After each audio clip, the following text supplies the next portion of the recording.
Chapter 10, Growing Pains. As American cities grew in the late 1800s, urban problems grew as well. One of the most severe problems was the housing. As you remember, in most large cities, housing was terribly inadequate. New York, the nation's largest city, had the worst housing problems. One of the first problems was that most tenement rooms often had little direct light or air. There was usually no running water, and people would have to take buckets to a public pump in the street to get water for cooking or bathing. Often, because people in tenements were so poor, to help pay the rent, they would take in boarders. So crowded buildings became even more crowded. One 5-story tenement in New York was already filled up in 1865 with 500 people. 12 years later, 800 people were crammed into that same building. As New York's population grew, builders constructed more tenements.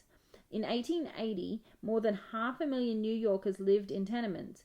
By 1900, that number had climbed to 1.5 million, and similar situations were being seen in other cities around the country. Cities could not keep up with the demand for basic services.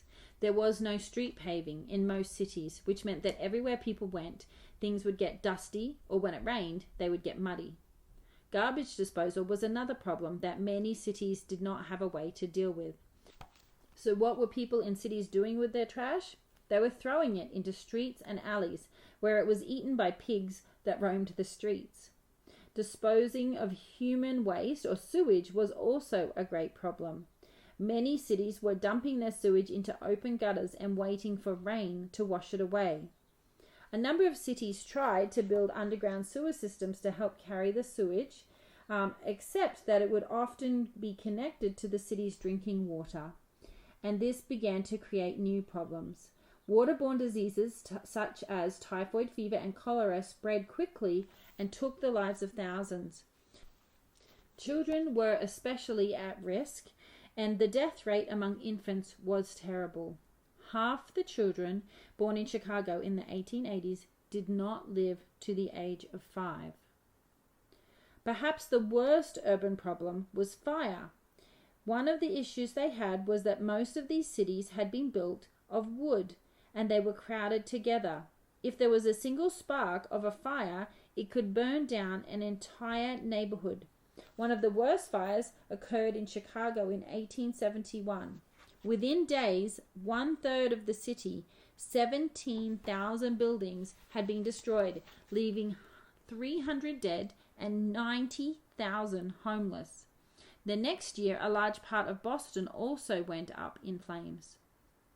Finally, there was also the problem of growing crime. Robbery, assault, and murder were on the rise. People were joining street gangs and terrorizing citizens.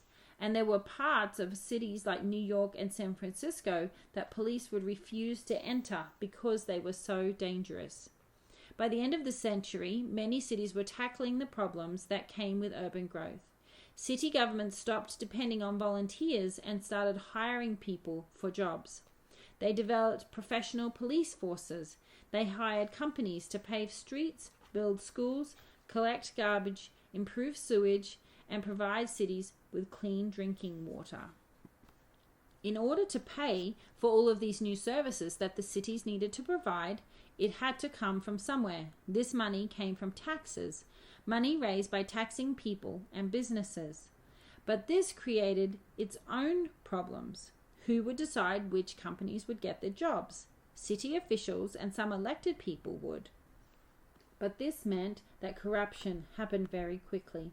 Companies would gladly give thousands of dollars in payoffs to city officials to get jobs and make millions in profit. Into this situation stepped the political machine and the political boss. A political machine is a group that maintains political control, usually of a city, through bribery and intimidation. The political boss is the leader of a political machine. Most large cities in the late 1800s had political machines and bosses. However, few were as bold or open as William Marcy Tweed. Tweed was the boss in the 1860s and 1870s in New York. He was in charge of an organization called Tammany Hall, and they controlled many different parts of New York. In 3 years, Tweed and his gang stole $100 million from the city government through trickery and bribery. They charged the city $11 million for a new courthouse that actually only cost $3 million to build. He did eventually go to jail, but Tammany Hall continued its raid of New York's treasury. Now, one reason the political machine was able to influence the politics in the cities was because it won the support of the immigrants who poured into those cities. They would promise them jobs and would help them when they arrived in the city. The last thing we are talking about today is how the cities in the United States were built on immigrants. Immigrants worked hard to make new lives for themselves as they had come to the country with very little. They left their mark in the skyscrapers of New York and Chicago, in the railroads, tunnels, and bridges across the land.